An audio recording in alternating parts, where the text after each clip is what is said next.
We are not going to have all these instruments. We're just having these four. All right, this is all we're going to have with this. Very good. Okay, so we're going to start off with our probing. Okay, so what we want to do is, so here is I'm going to refer to number 9, and like I said, if you guys are right-handed operators, pick number 9. If we're asking you to do something on the anterior with the with one of our, well, we probably won't anyway. But if we're asking you to do the premolars, pick the upper left. It's much easier for right-handed operator. Okay. So the root of number 9. Can you see? Okay. Yeah. Okay. So the root of number 9 goes like this and like this. Okay. So we're going to keep the probe parallel to the root of the tooth, which means I'm not going to be going in like this. I'm going to be going in like this. Okay. So I'm going to show you above the gum, just so you can see. I'm going to start here. I'm going to go in and I'm going to slide the tip down the tooth surface. Okay. And I'm going to stop here. You're going to stop, take a breath, so your instructor knows that you're, taking a measurement. And then I call it bringing my fingernails up over the tooth. As soon as you cross the midline, you got to start bringing your hand up so you can slide it down the distal. Okay. You don't want it. It's not like this. It's just bringing your fingernails up over top of the teeth. Okay.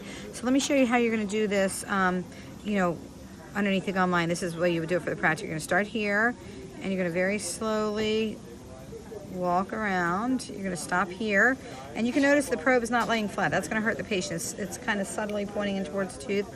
As soon as I'm in the midline, I'm going to start. I stop, take a breath. The instructor knows I'm taking a reading. Then I'm going to start bringing my fingernails up over the teeth, and I'm doing my distal reading here, all the way in between the two teeth. The most important area to probe is in between the two teeth. Okay, so that's it. So remember, we're going to go very slow when we're probing, and we're going to stop at the midline here, okay? And we're going to really shift our hand up. All right, so that's probing. CEJ detection is kind of like probing, except, hey, Dan, how are you? So probing is, CEJ detection is kind of like the probing, except we do it in a different way. So we only do 3 spots, 1, 2, 3. We don't walk in between. We're not looking for that, and that'll give you some points off. So let's say we're going to do the CEJ detection here. We're going to go in as if we're probing. We open the probe up. The reason why we're opening the probe up is we want the tip to find out where does the crown meet the root. So you're opening it up, then you're wiggling up and down, and it's an up and down motion because you want to know where does that the crown meet the root. Okay, so you're going to open up and then you're going to lay it flat. Okay, you're going to take the tooth out, then you're going and take the probe out, and then you're going to go. You're going to take it, no teeth out. We're going to go into our midline reading. We're going to go in as if we're probing. We're going to open the probe up. We're going to wiggle up and down, and we're going to lay flat. We're going to do the distal. We're just going to go in, open up, wiggle up and down, and lay it flat. Okay, so we're looking for those movements of going in like you're probing, opening up, wiggle up and down, and lay it flat. All right. Okay, let's talk about our 204. Our 204 is our only pointy instrument, and we are not going to go subgingivally with this. All right, important that you guys know where the terminal shank is. The terminal shank is right here. It's the last bit of shank holding the cutting edge on, okay? So in order to, I'm going to refer to number 9, and we can use this in between any tooth, posterior or anterior, but I'm going to show you guys how to figure out which end to use. Okay, so my terminal shank, I'm going to line up my terminal, we're working on number 9 here. I'm going to line up the terminal shank with the mesial of whatever tooth I'm working on. Line up your terminal shank so it's parallel to the mesial surface of that tooth. Okay, if it works nicely, that's the correct end to use. So this would be the correct end. If I'm not sure, if I wanted to get my terminal shank parallel, I'd have to hold my hand way over there. So now I do know that this is the correct end to use. So my first step is my terminal shank is parallel. My second step is I'm going to roll the tip with my fingers. I'm just going to roll the tip to adapt the tip. This is the most important step of all, because if your tip isn't properly adapted, then you're probably hurting the patient. So terminal shank is parallel. Second step, I'm rolling the tip. Then I'm doing my short overlapping strokes, okay?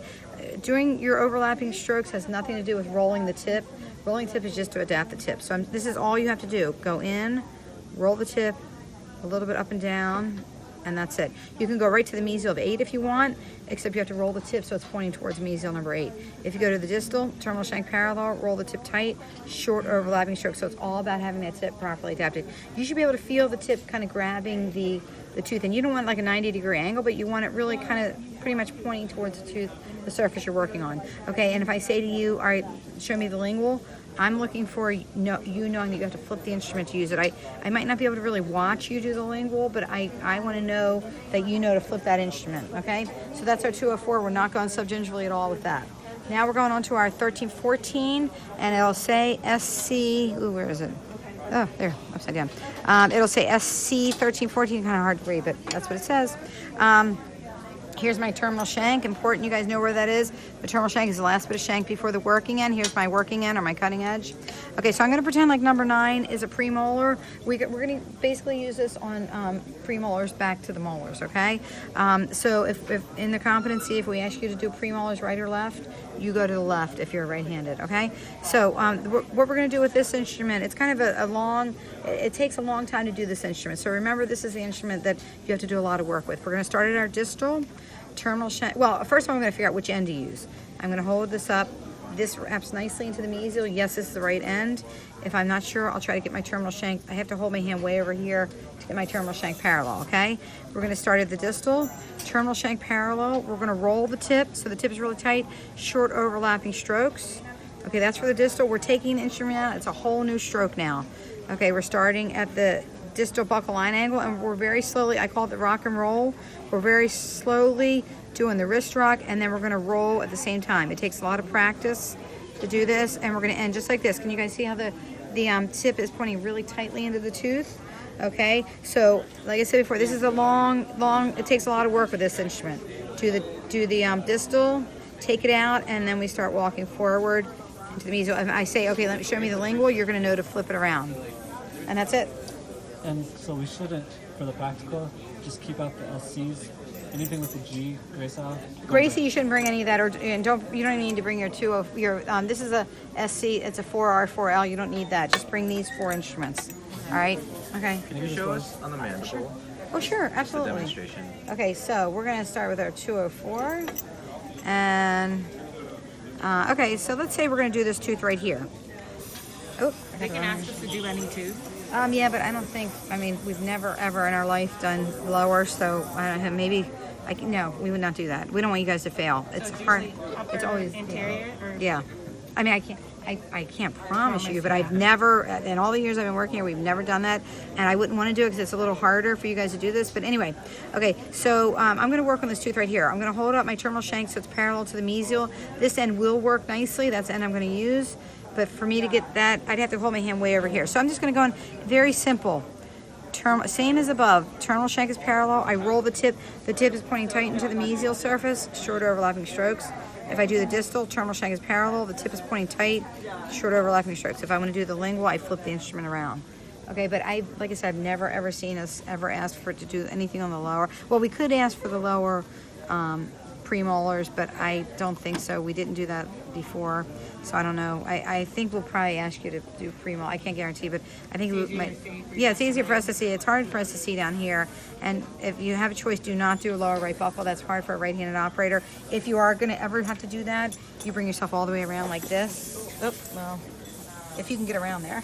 And you sit like this, straight out and go in. That's the best way. Oh, I think I've knocked everything over. If they ask us to do the lingual, would we do it using the mirror? You could, yeah. We did ask. Yeah. What I do is I say, okay, show me the lingual, and I watch for you to flip it around. Unless you really mess up on the buckle, and I feel like I need to see a little bit more, I'll probably watch a little more on the lingual. But otherwise, I just am looking for you flipping your instrument, so that you know that you need to flip the instrument, do the lingual.